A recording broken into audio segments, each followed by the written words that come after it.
Welcome back to the Modern Creative Podcast with your boy Alberto Mendoza. Today I am with David Morefield. He is a cinematographer and DP based out of Orlando, Florida. David, how are you doing, man? I'm doing good. I just got off a shoot, so if I'm sweaty, that's why. But this is my first podcast, so I'm stoked to do it. Hell yeah, man. So what kind of shoot did you just got done doing right now? It was just a simple conference recording, and it actually came by way of my YouTube channel. Someone had a client in Orlando, and they knew of me, and that's how I got the job. I love that, dude. We will talk about the YouTube channel and whatnot. That's pretty much how I found you as well. So let's take it a few steps back, a few years back, if anything. How did you get into the creative space? I feel like a lot of people have this story. Your friends are skateboarding and you watch skate videos and then you want to make those skate videos. So it was like skating and then filming and I was just really interested in skate videos of how they edited it, how they made this whole world whenever you press play on a VHS tape. And that kind of like started the fire of wanting to make visuals look a certain way, having the power to make something look the way your vision makes it look. And how old were you then when you started to get into the camera space? I would say like 11, 12, with dad's handy cam, and then slowly migrating up the camera chain from there. Nice. Yeah, dude, because some of the videos I've seen on your vlogs, sometimes you do a little, some skate sessions. I'm like, damn, this dude's actually pretty nice with it. Like I know some people just like to film just to film because they're not as talented to be on the board, but you're actually pretty damn good, dude. Yeah, no, I like I said, I've been filming skating since I was like 10, 11, but I've been skating since I was like 7. So hopefully I would be at least decent, which I'm decent. And how old are you But now? I am 33. Okay, So same age as me. You look so young, dude. I know. If I shave, I'll look even younger. It's the grays, man. The grays makes me look a little older. Yeah, you got a little salt and pepper going on. Yeah, it's all good though. So when did you know you wanted to go deep dive into filming?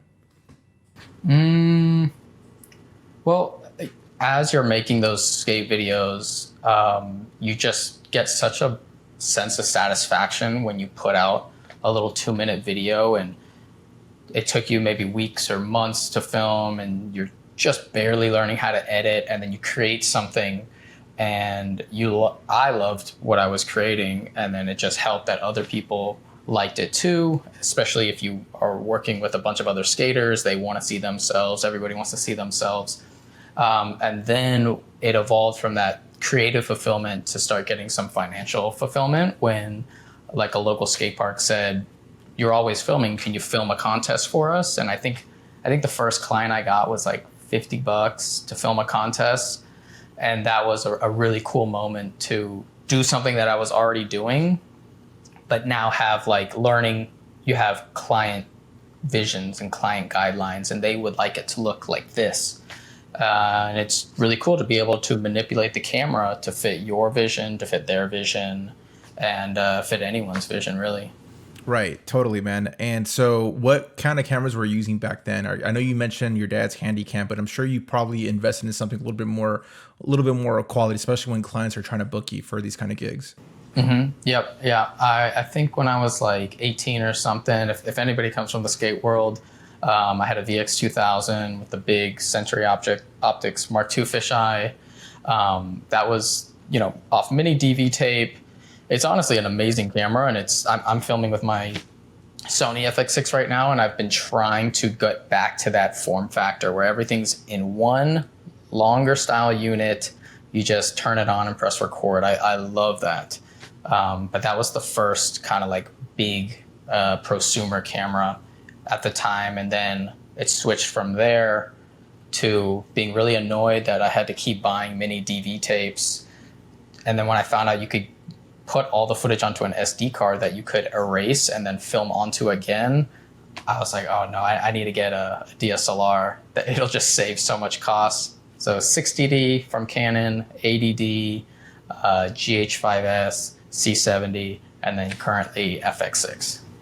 Nice, dude. And so I'm sure you're probably doing some like mom and pop shops back then, but like since I discovered you via YouTube a few weeks back, like you've been doing some pretty large productions. Speaking of large productions, I literally just got done watching the Wall Street Journal video that you did, and I remember seeing your BTS weeks back on that specific ship that you were filming. And dude, it looks so dope. It's actually cool seeing it in the 4K TV, the YouTube channel, and all that good stuff, and seeing the actual work. I'm like, damn, like seeing the breakdown and now seeing the end result. So it just looks so good.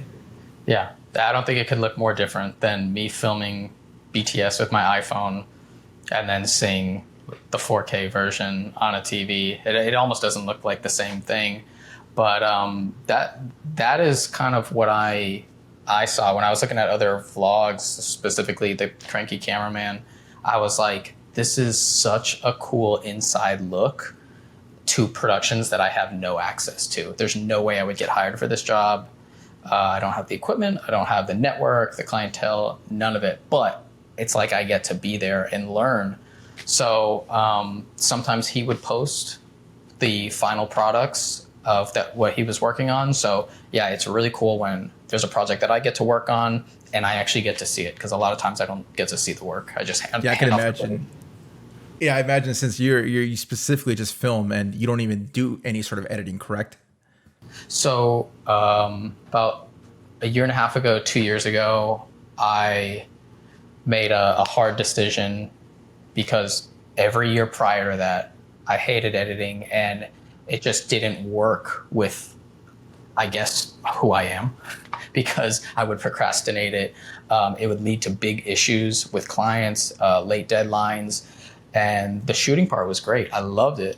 I just couldn't sit down and edit, and it was becoming like a problem. And I figured, well, I can keep saying that I need to get better at this, or I can just cut it out. And since I did that, the workload has been so much nicer.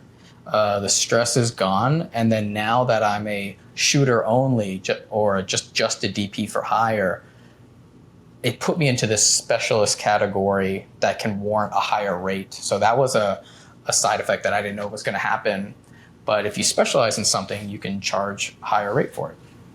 Right, totally. And for any young creatives that are listening to this right now, because I have a love-hate relationship when it comes to editing as well. I still handle most of my editing. Once in a blue moon, I do outsource editing if I need to. But for the most part, I'm still the one-man band.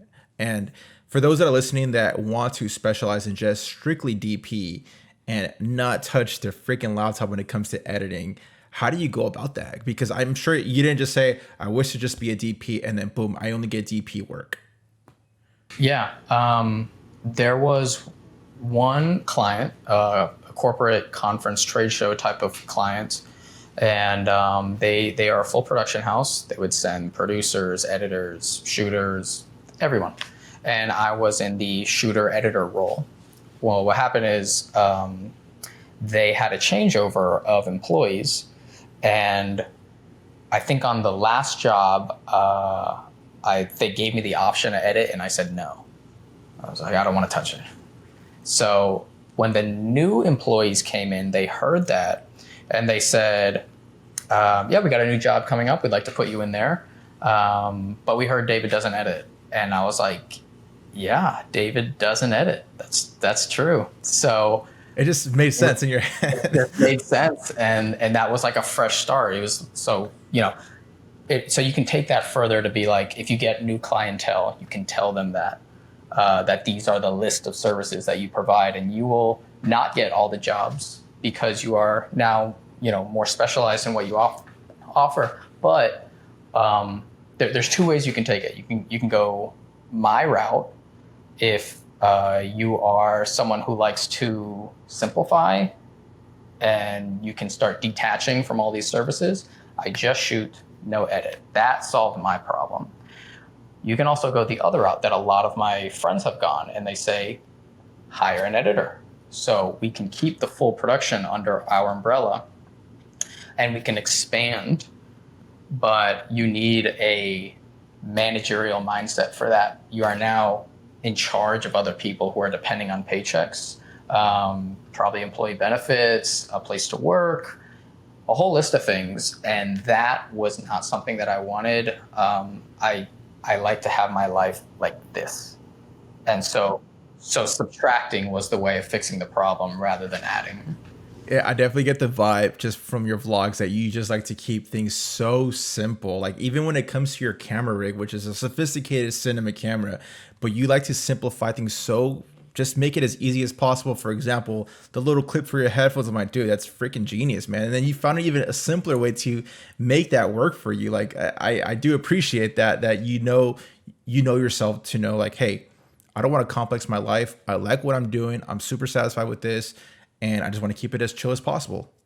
Absolutely, yeah. I like to drop anything that is a problem or just increase efficiency. It's very non-committed. It's like horrible boyfriend material, but for camera stuff, it's great because you find the workflow that has the least amount of limitations because there will be so many hurdles no matter what you're doing.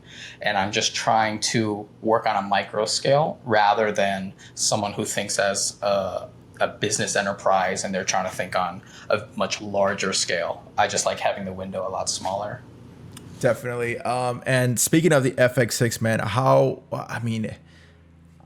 when did you know, like, you know what, I need to commit to this camera because it's going to cost an arm and a leg, but it just makes sense for me to invest in such a beast of this camera that's going to last me for the next 10, 15 years. Yeah. I wish it was a singular moment, but there's probably 15 vlogs on my channel where you can see me going back and forth. And it came down to there was a lot of clients who were asking to be in a Sony workflow. So that was just one check on this side. Then there's the ease of use, just having, if I do all my own productions, I can use whatever camera I want. It doesn't matter. So that would be on the Canon side, C70 and FX6. And then it just started to stack up a little bit more, having like bells and whistles like, oh, SDI would be nice. Well, if I choose the Sony side, that's a $6,000 camera. If I choose the Canon side, that's an $11,000 C300 Mark III. C70 had internal ND. That was fantastic. Variable ND, I didn't think was going to be a big change. It's a massive change. Being able to adjust ND and not break the shot, that was absolutely huge. I wanted a longer camera. I want to start doing more documentary stuff. The goal in all of this, which might be a later question, is to be like the DP for like an Anthony Bourdain travel show type of thing. And those were just some of the reasons that just kind of kept elevating the Sony side. Yeah. And one thing I've heard you say before, which I 100% agree, is Sony does a pretty good job in listening to their customers and fixing things or adjusting things to their liking, where other brands, they kind of just are stubborn and don't want to change or evolve. And it's one thing that I've loved from Sony from the very jump since the 6,300 days is that I just love how they just pretty much listen to their audience. They make things smaller. If people want a smaller camera, they make it smaller. It still shoots 4K 120, shoots all this different codecs and whatnot. So I just appreciate a company that actually listens to their actual customers. I feel like that it's kind of rare. For sure. Yeah, definitely. And your needs are different than my needs. So it's hard to listen to all the customers. There's different cameras coming out that fulfill different needs. This one is the closest that I can find. And the fact that it's a camera that is requested helps me as a owner operator who just has one thing to offer, either my skills or my skills and camera package. Right. I know you had mentioned the cranky cameraman. I almost said angry. What made you want to start your YouTube channel? It was a lack of work. I had a lot of downtime, and I was watching his, and I thought, man, these are so great. It doesn't look that hard to do. I think I could make something in that style. So I just had I think my first video was in Miami doing a corporate shoot, and I maybe had one job in that month, or maybe for like a 3-week period. So it's very easy to do. Just film with your phone. There's a lot of things that I've learned to film and not film throughout this process. But the main thing that I would like to share is it's shot, edited, and upload all from the phone. So the media edited as well? Edited and uploaded to YouTube. Yeah. Holy crap. What are you using, like CapCut or something? I recently switched to CapCut, but just, old faithful iMovie on the iPhone. No way, dude. Yeah. So you can make YouTube videos as difficult as you want. And I, as I said before, am someone who's just trying to make it as easy as possible.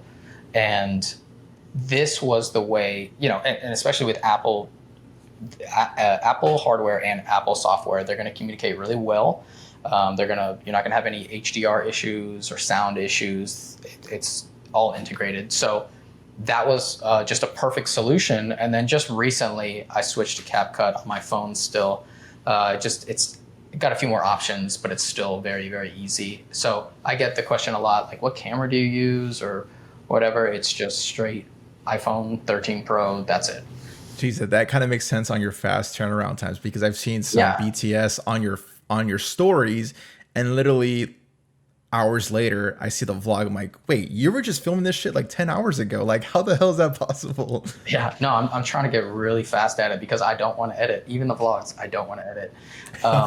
So if I can do simple things like if I talk when I'm holding the phone during the clip, that means I don't have to do a voiceover later, which really cuts down the editing time. And I can just do clip.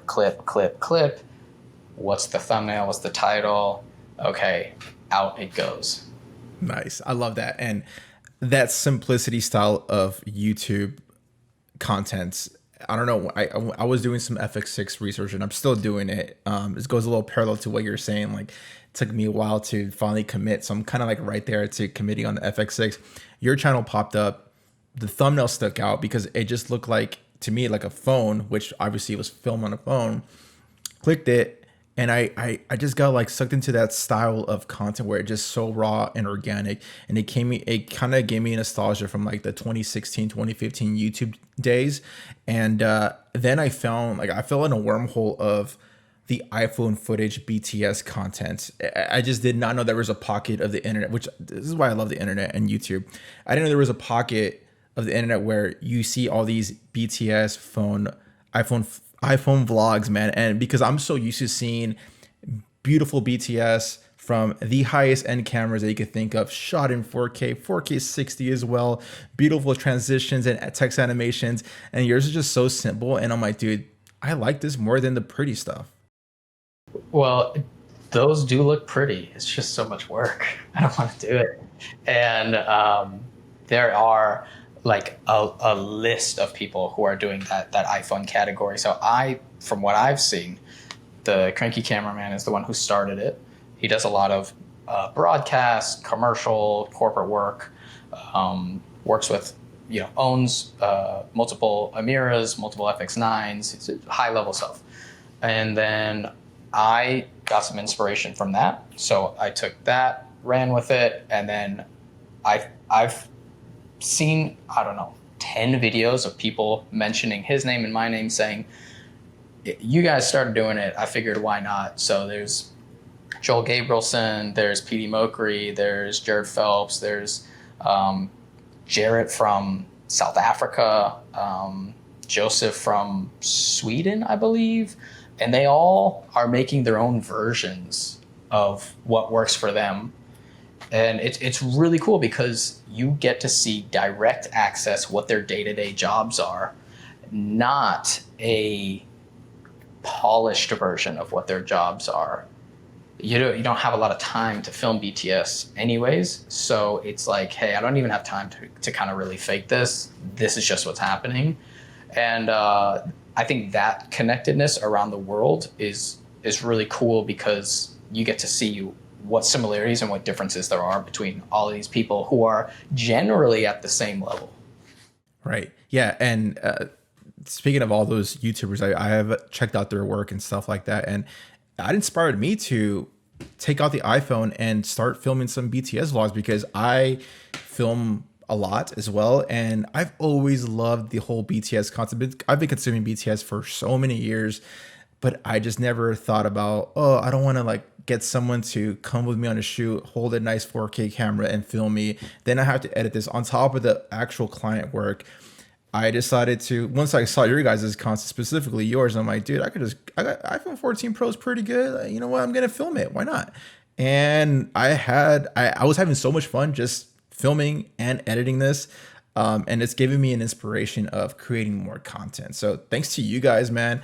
It's cool to see that space in YouTube where you could literally create whatever you want to create. Doesn't matter what you're filming. And the funniest part is all you creatives have the best cameras out there, but are filming an iPhone, you know? Yeah. No, I don't want to use a higher level camera for behind the scenes. There's just the thought of like having to turn the camera on or monitor the battery level of the BTS camera, or if the white balance is right, or is this the right lens, defeats the whole purpose of it not taking up a lot of my effort, because I am trying to focus on the job. Sometimes I'll forget that I put the camera in the corner and I hit record, and that's a good thing because I don't want to be, prioritized with that. The priority is the client, the job that I'm there for. As young as your channel is, you've been filming for BTS for like a year, maybe 2 years, if that? Yeah, I think a year and a half. Dude, you've had some, in my opinion, some pretty fast growth, and not just with the viewership and the subscribers, but you've also been able to pull a community of creatives in a town that you're not even from. Sometimes I've seen like the Dallas one, for example. You're able to pull, I don't know, 20 to 50 heads, different creatives. That speaks volume right there. That is real reach. I mean, it's easy to manipulate likes and subscribers and all that good stuff on social media, but actually having a room full of people that consume your content and they're willing to pay the 15-20 bucks for the meetup, that speaks volumes. Yeah. There's definitely two sides to it. So the YouTube side is, 3,000 or almost 4,000 subscribers right now is not a blip on anyone's radar. But the benefits that it's given me I think is indirectly proportional, like, to how many subscribers I have. It was crazy. So, I think it took me 10 months to get to 1,000, and then I could finally monetize. And the first month, I think I got like 13 bucks or 30 bucks, somewhere around there. And I'm just thinking in my head, okay, this can grow. I know it can grow. I've got the whole point of the counting structure of the vlogs is I started it at 001, giving it 3 digits because I knew I was going to keep doing this. So that started growing. And then just you get people who keep coming back and they're saying, oh, I love this. Can you talk about that? Can you do this? And it does feel like a really cool community.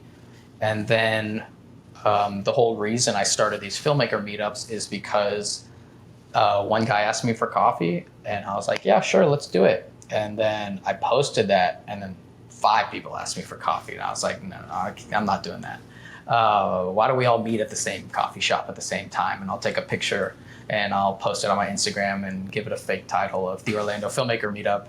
And then more people said, oh, there's filmmakers in Orlando and they're meeting up just to grab coffee, no alternative motives, just straight up have a coffee and talk. You want to talk about cameras? You want to talk about business? And that just started compounding to the point where people started asking, can you do it over here, over there? And I was like, absolutely not. Like, I don't know anyone there. I don't want to go there.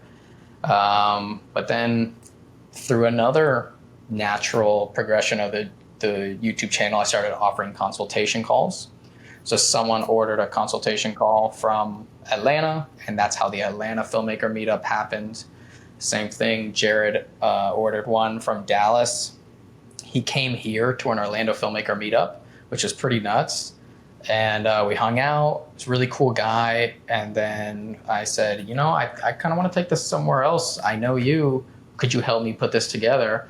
And then that's exactly right, what you're saying. I had 35 people show up to the Dallas Filmmaker Meetup.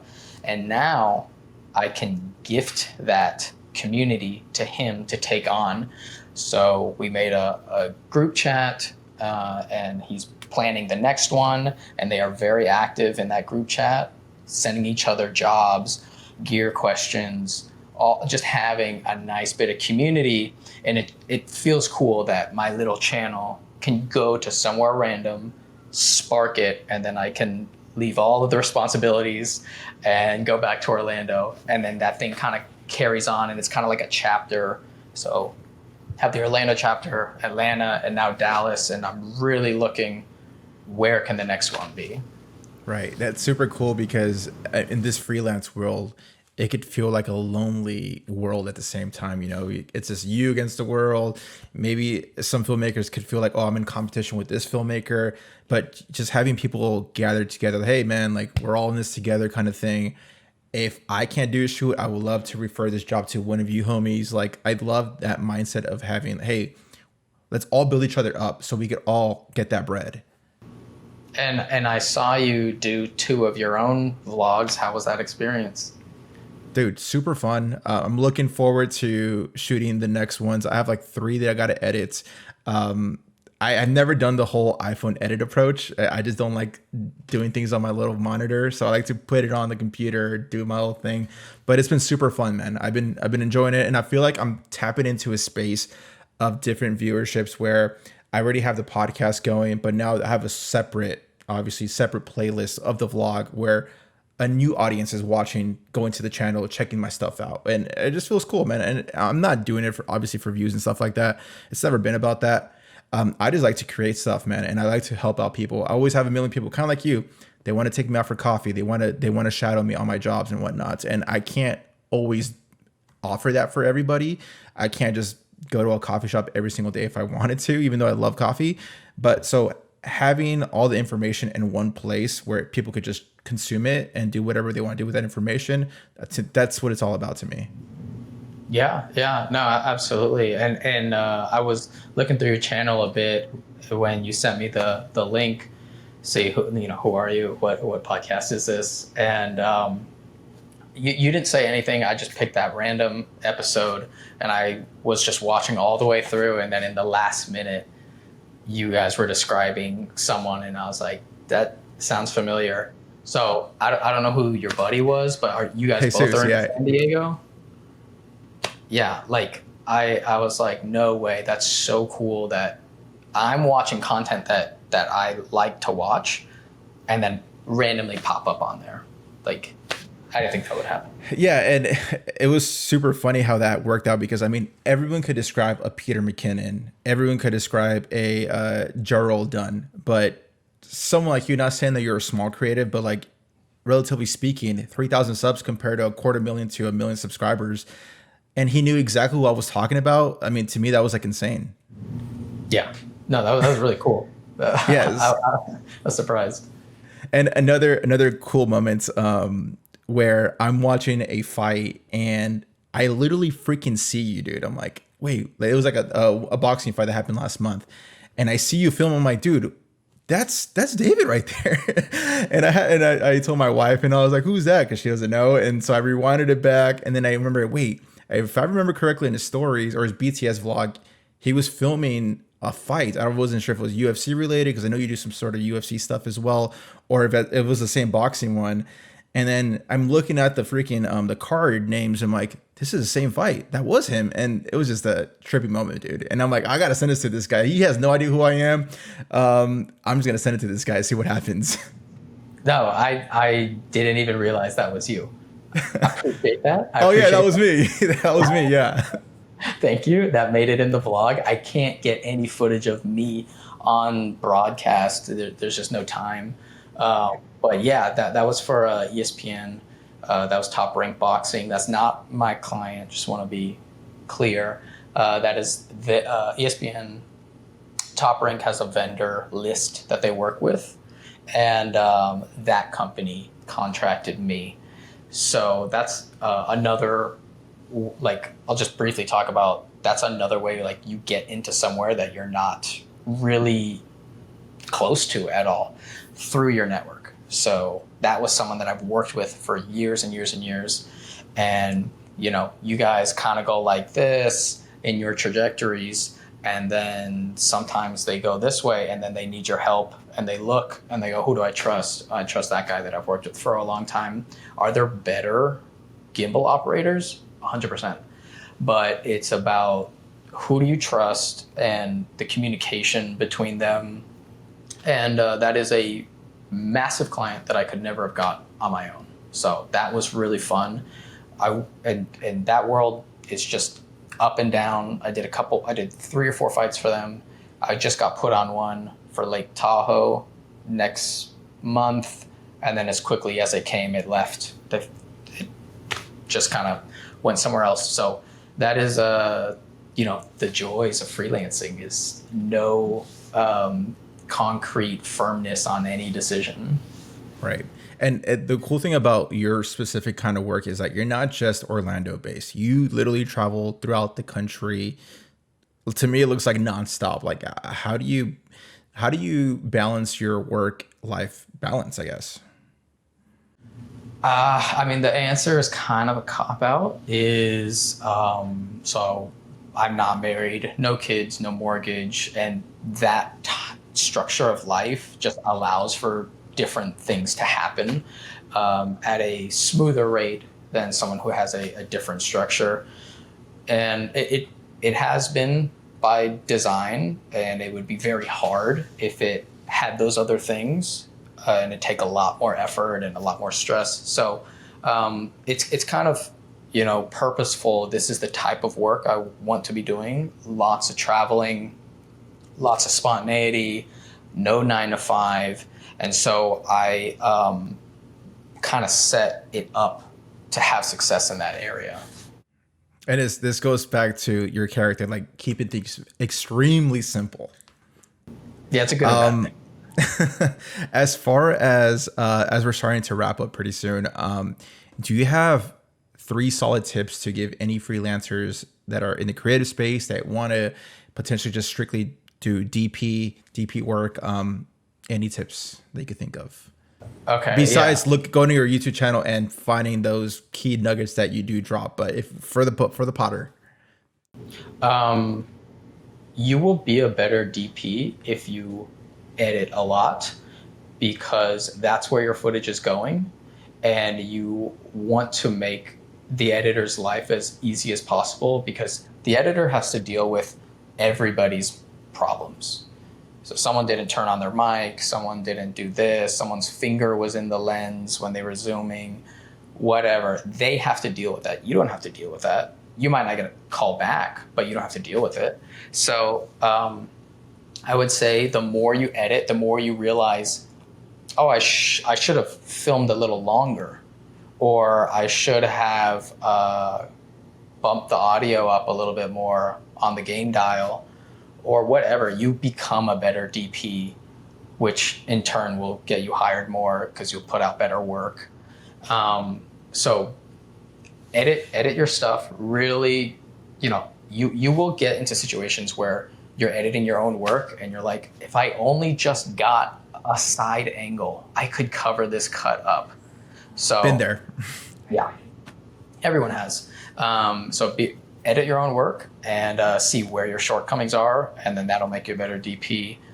2 is, I think, kind of a general tip that can really benefit a lot of different areas is to explore. And I mean that in different types of clients, different genres. It will all help the big picture. And the more people you work for, the more people know your name. And then the more they can drop your name in conversations that you're not a part of. So that has happened so many times where I worked for someone, it's not my dream job, but I did a good job and they liked it. And then maybe a couple months later, something else popped up, and I couldn't even give my resume or audition or put my name in the hat.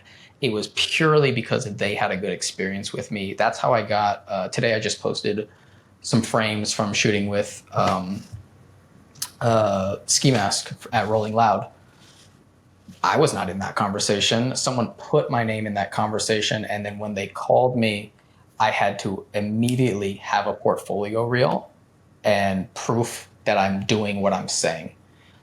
So explore all these different options and definitely have a tight, short DP reel. And that'll help you market yourself in that way. But that exploration can keep going. The YouTube was an exploration for me. Random jobs. It's just the more you kind of like push outward, the more things you start to touch, and then people start to grab on, and then your expansiveness just keeps growing. So I would say that, and then third is you gotta. It's very valuable to market yourself. This YouTube channel is a way of marketing myself. I didn't realize that until a couple months in, when I started getting jobs from people who watched the videos, and then I started seeing like, oh, this is a marketing tool for people to know me, because what you said before of there's a lot of loneliness in filmmaking. Well, the loneliness is really lonely when you don't have any clients. It's different when it's like, oh, I don't know that many filmmakers. It's like, well, if no clients know you exist and do what you do, it's really bad. So this pushing of yourself, it doesn't have to be in a cringy way, is going to benefit you, because people will know that you do what you do. And that's very hard to get out purely on word of mouth. It can go fine, but if you're trying to catalyze this, you want to have a good word of mouth, good networking, push yourself out there and say, I do this. And then when you have a bunch of those things happening all at once, the outreach to you starts increasing, and then you start to get a little bit of momentum.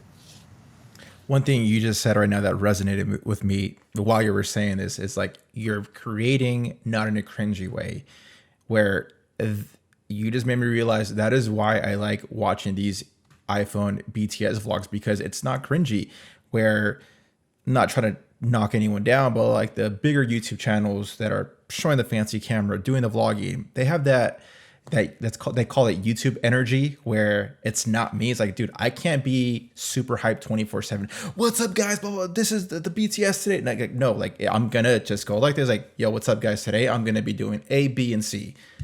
The non-cringy part, where you're just being yourself. I that is the reason why I actually like this kind of content. And you just made me realize that right now. Yeah, but you said you filmed with your phone, right?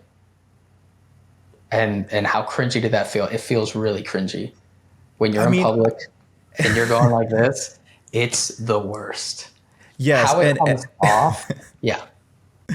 I'm personally used to like filming stories, because I'm big in like showing BTS on my stories, at least for Instagram purposes.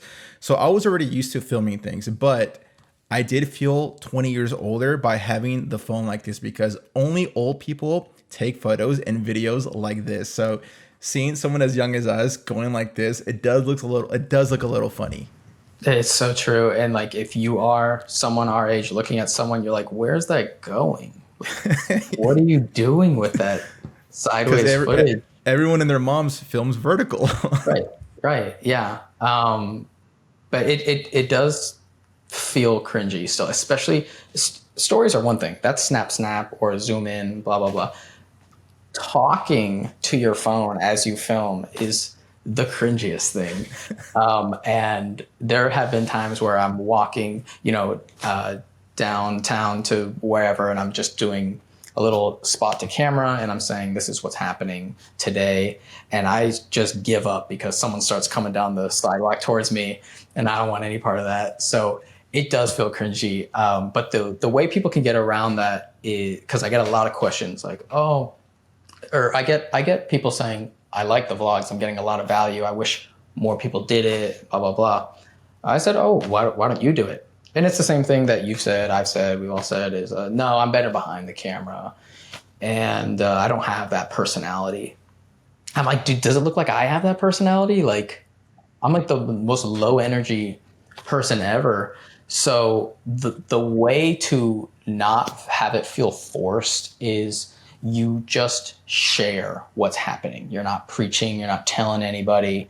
You are just saying, this is what's happening. And if you do it that way and you don't feel like you have to wrap it up in this teaching moment, then it's very easy to talk. So like if I was saying, oh, well, I set up this podcast station, it's just one big key light.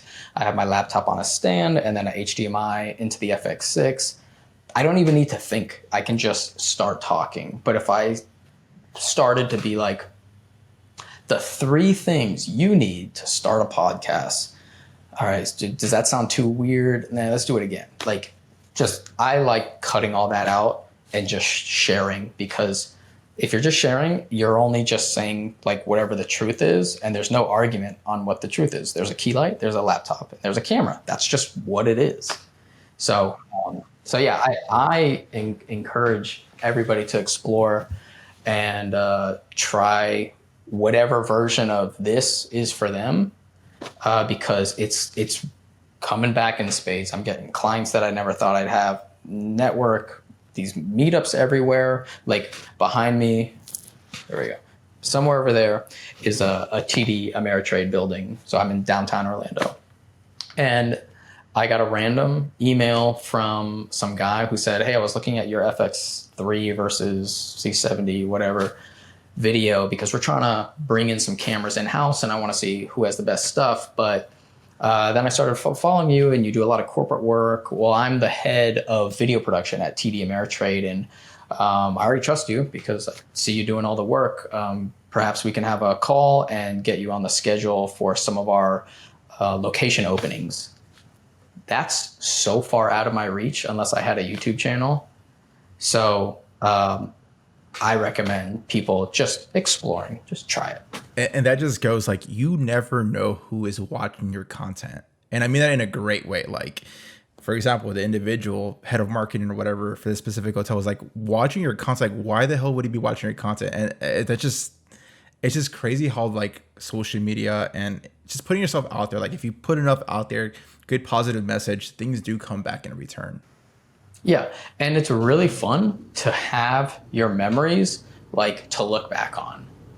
Like, I can go through there and just be like, oh, I do remember that job. I didn't remember it that clearly, but I remember that, oh, it's so cool to have this just available. Like, you know, when we were kids, we would flip through family albums, photo albums, and not a lot of people do that anymore. So just having this, where I can see parts of my life, and that's kind of why I started interjecting more of me in there rather than just the corporate production stuff, is because like these videos are for me, and I want to look back and not only see like that I worked that day, but also I want to show my surfboard in the back because I'm about to go surfing right after.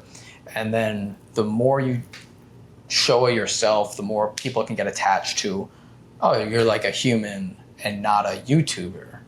And that, like, I didn't think I would be a YouTuber, but technically I am, but I'm trying to show like more. Don't forget influencer. Oh, bro, micro influencer all the way. All the way. We're getting up there. Yeah. And that has its own benefits too. Yeah. One other like benefit, without even knowing, that it does build trust. Like, for example, the individual you just spoke upon, he saw your content, probably did a few deep dives, a few videos that he saw, like, hey, this guy clearly knows what he's doing. He's clearly eligible to make this job happen for us. So like, we got that covered. Now just have a casual conversation, maybe over coffee. Let's discuss rates. Let's discuss the project, because at this point you already skipped a step by trying to sell yourself in a way. Mm-hmm. Yep. No, the selling is done on their end, because each video they click, they're saying, oh, he's working in this level of production, or he put out 4 vlogs this week. He worked 4 times this week. So if anybody wants to know how much I work, just look at the vlogs. I would say 95% of my jobs are on there. and that's how much I work. But yeah, it has this everlasting component to it where you jumped on a little late, but now you could just catch right up, and you can see, oh, okay, so now we're here at this level. Which, by the way, I think I looked at your channel and I saw something from like 5 years ago. Yeah, I mean, I've been creating for a while, not super consistent on YouTube since I started the podcast at the top of the year. That's the most consistent. But now with the vlog, like I got an extra spark on my ass to like create more, you know.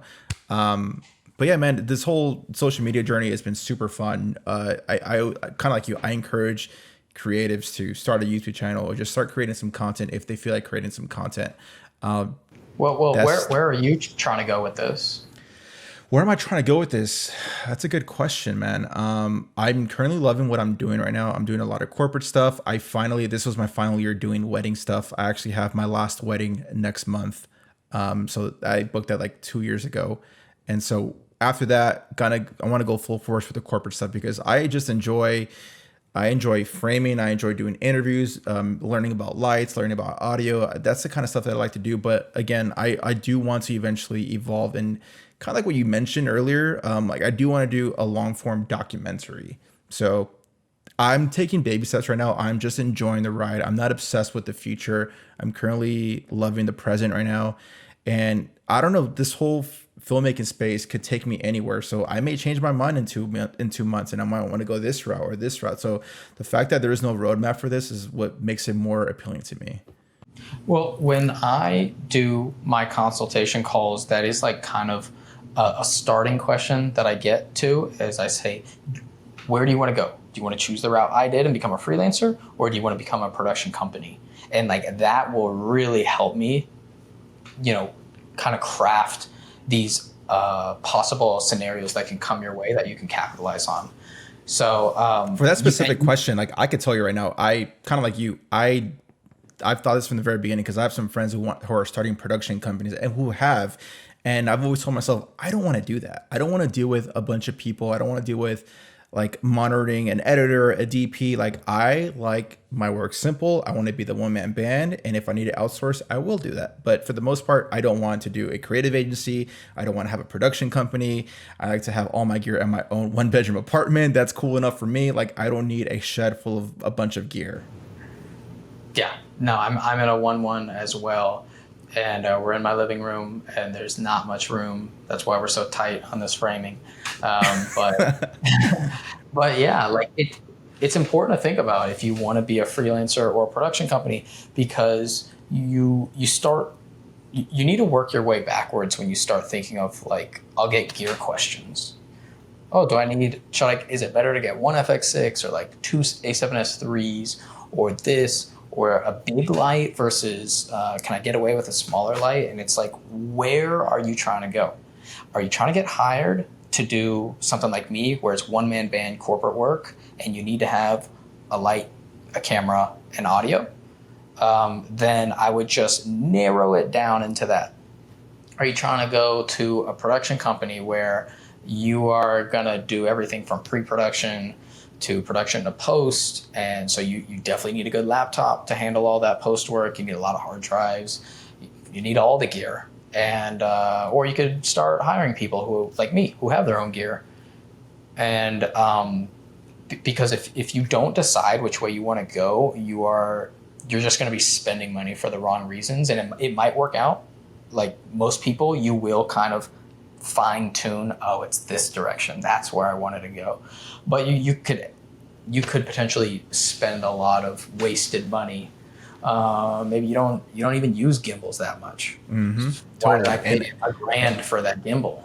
And I know people who wasted a lot of money swiping their credit cards on gear that they don't even touch anymore. And that's the last person I want to be. I use every single piece of equipment that I own. Yeah, and like I try to be ruthless with it. If I'm not using it, one, I could use that space for something else in this tiny apartment, or I can just let it go and then I never think about it. And like I've definitely let go of things too soon with that mentality, but it's really nice when you're just like, yeah, but if I don't have it, it's not a problem anymore. So I try to keep my kit really small. The only big thing that I'm really deciding on is how do I transport my gear for these one-man band types of things. I have the tiniest car. I have to put the seat down on my Subaru BRZ, which is just a coupe, tiny little sports car that can't go fast. And how do I get all this gear in there? And then once I get to the location, how do I get it to the office or to set? And so my current problem that I'm trying to figure out is, what is my cart solution? And for some reason, I've seen a few episodes where you're trying to figure out what you want to do with it. It's cool to see like your thought process throughout each episode. You know, that's why I enjoy about the vlog series. Yeah, they're just it's an ongoing thought process, like you said, that I just kind of spew out to the vlog, and I'm able to kind of like have a little bit of, I won't call it therapy, but like I can bounce back and be like, no, I did say that was important to me, so I shouldn't do this direction. I should go this direction. But yeah, I don't know why carts are so expensive, but they are. I know, dude. When I saw your post, it said like $2,000. I'm like, for a freaking cart? Are you kidding me? But that's just the way the world works, man. Innovative carts are on sale right now for $2,000, and people are, they're normally $3,000 and $4,000. So, but they're like, 80 pounds, 90 pounds, and to pull that out of a small car each time, I don't know. I'm talking to some other companies who are I'm trying to get a discount with them. I got them down a little bit. I'm trying to get them down all of it. I don't think it's going to work, but I might get a discounted cart. Something's better than nothing. It is. And I'm trying to, my leverage in that conversation of, hey, give me this cart and I'll do a video out, which is, I'm sure they get that a lot, is, no, my videos are following me on all of these jobs. Your product is going to be an integration.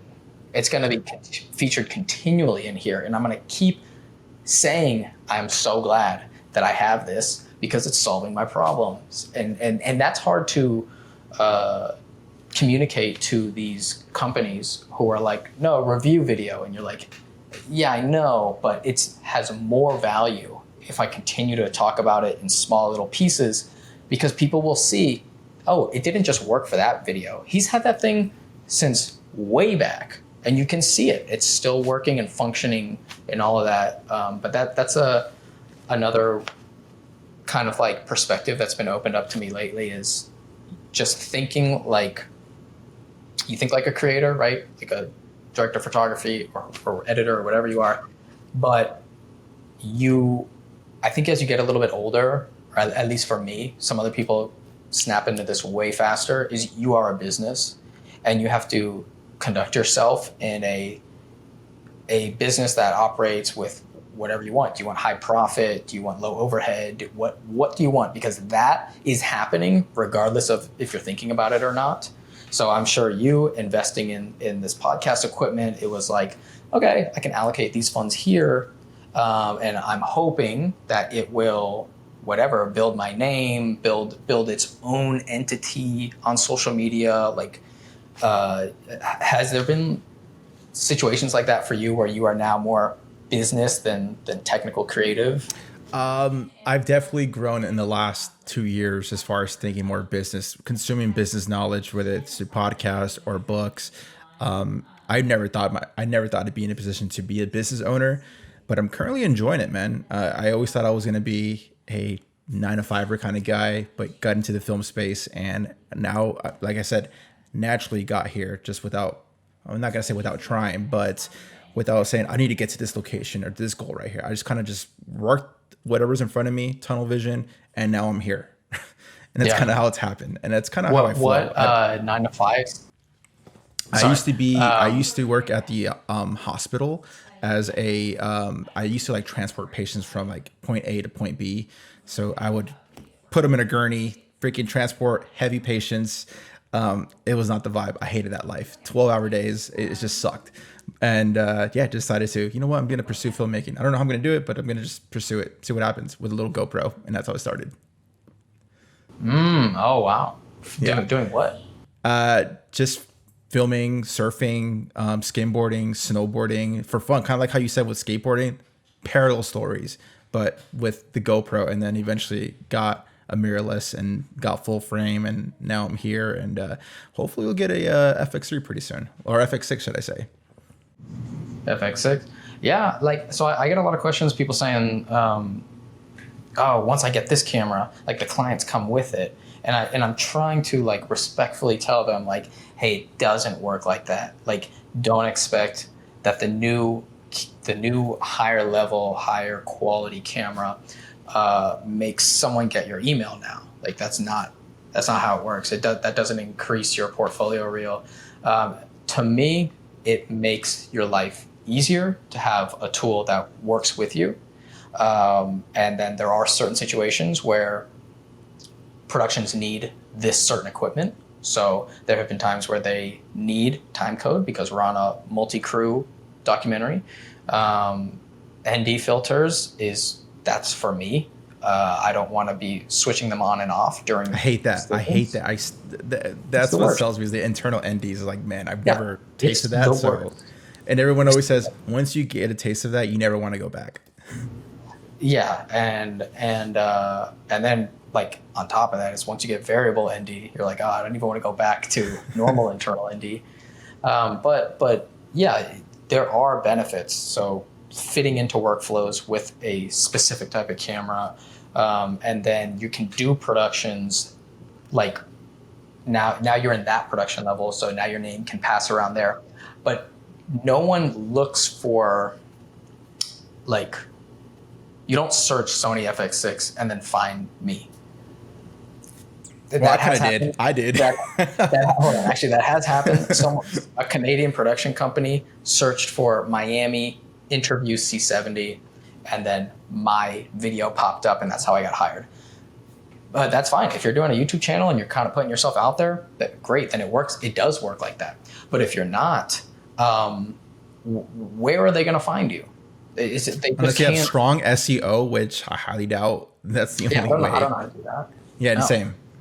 So it's like you're gonna get that camera and you're gonna be pumped, and then you're gonna be like, why am I not taking cool behind the scenes photos on a episodic show right now?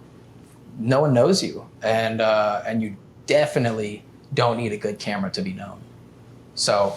Facts. I believe that's true. I personally think that I've outgrown my A7S III. For the kind of shoots that I do, I think it's necessary to me to have something a little bit more beefier, kind of like an FX6. I mean, can I get away with an FX3? I can, but this also comes this is like the selfishness of me. Like, if I'm gonna get another camera, I want something that freaking excites me.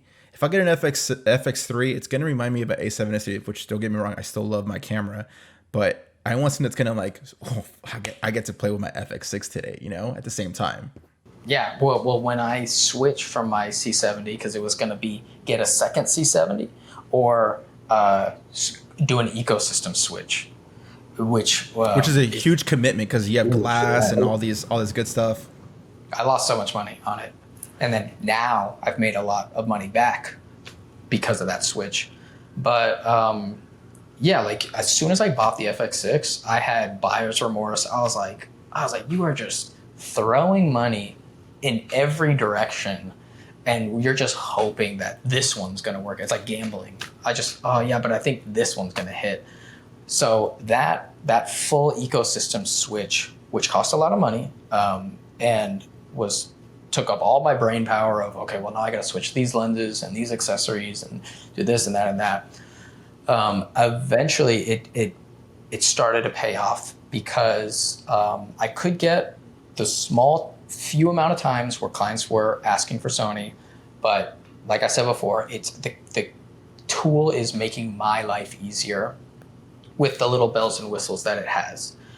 No one else might see the difference, right? The same sensor in the A7S III as the FX6, but it's the ease of use, the ergonomics, the comfortability.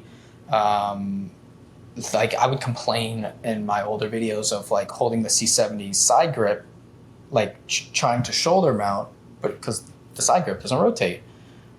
And I'm sure my girlfriend knows everything about the Sony FX6 because I'm like, no, the rotatable side grip, which just has a button and it's just so much easier. It'll make my life easier. And then the variable ND and you know, I can put V mounts and then it'll be longer and then I can hold it like this, or I can put it up. And let's be real too, man. Like clients do get wowed when they see a bigger camera, even though, like you mentioned, A7S is the same exact sensor as the FX6 and FX3. But just having it, clients just don't know how cameras work like you and I do, and most creatives. So when they see a small little dinky mirrorless, it's like, oh, it's cute. Hopefully this works out, kind of thing, you know? Which it's a dumb approach, a dumb way of thinking, but it's just the reality. Yeah, there's definitely a benefit to it. Like if my real estate agent shows up in a Mercedes rather than a Toyota, I'm just like, I feel a little bit better. I'm sure they could have the same numbers, and the other one's like, oh yeah, I just don't invest in things that aren't going to have a return. So yeah, but you might have a social return. So if your client is being impressed when you pull out the big camera, which happens a lot, one, that means you've already been hired, so it's not affecting your hiring rate, right?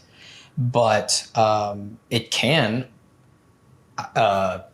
change the perception of whoever is in front of camera, and that they don't even have to be the client. So a lot of times my client is the production company, but the executive or the CEO or whoever we're interviewing says, oh, they got the big camera out for me? Yeah, that's right. Well, I'm the CEO. And now this whole production feels like it's going to garner, I'm going to give it a little bit more attention because they got the big light in front of me and they have the big camera.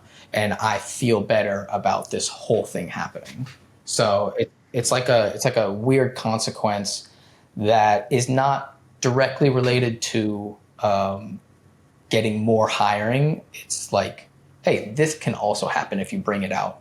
And if it's going to make my life easier when on set and I can just plug in full-size XLR instead of mini XLR on the C70, that's great, because if something goes missing, I like having these universal ports rather than these proprietary things. Right. So, and yeah. I've had that same reaction that you just described with my dinky little A7S, but I make sure to have a cage, have a top handle, have a side handle, have a monitor, have an external mic.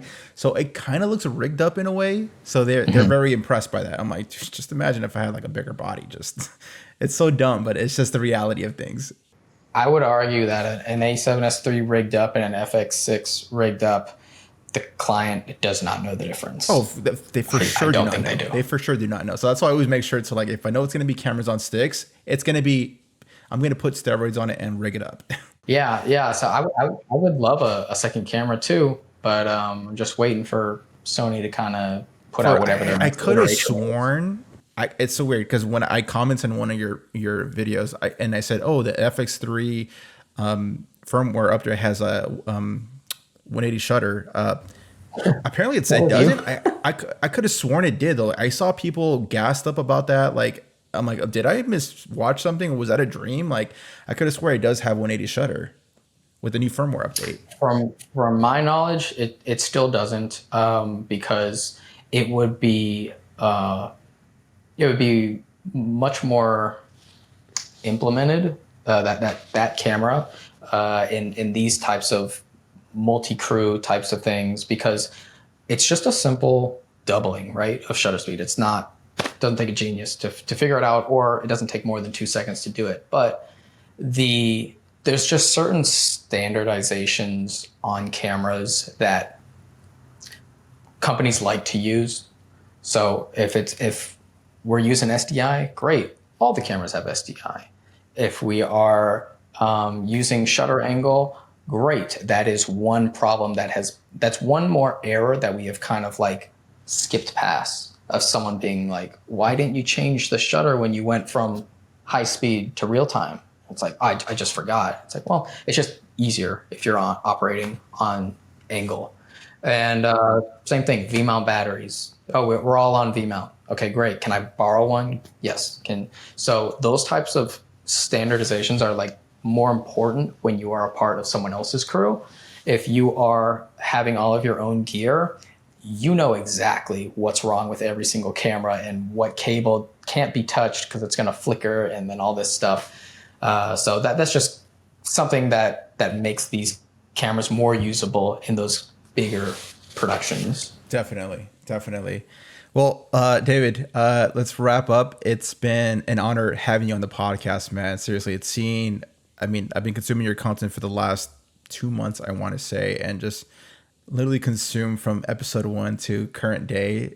Like, it's been sick to see your growth because, like you said, those are timestamps of your life where you could see your thought process of certain specific gear or certain jobs. Or I remember you had an episode about like, what do I do when I have no work? I haven't had work in 3 weeks. So I am going to do X, Y, and Z. I'm going to update my reel. I'm going to update my website, whatever. Like those are cool to see. And it makes you human where, again, not to knock on the bigger YouTube channels, it just looks too polished and there's like no wrong in their life. It just looks too great, which it's unrealistic at the same time, you know?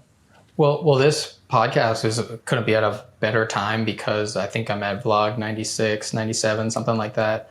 And I want to do something really interesting for my 100th vlog. I don't want it to be just at another shoot. I'm thinking about just taking a couple days, going to Puerto Rico, snorkeling, having fun. It's my favorite place to be. And kind of doing like, this is what has happened from 100 vlogs. And it just hits so many different areas of my life where it's clients, it's jobs, it's these meetups, it's money, it's advertising relationships with people. It's kind of opening me up, like I said, to being more business minded. And I don't think it's going to be a very popular vlog, but for someone who is interested in what differences can making a vlog make, I did not see all of the things happening for such a small channel. Like 4,000 subscribers is nothing compared to a lot of other people, but the benefits are huge. So I'm thinking about doing that for my 100th vlog in the next week or two.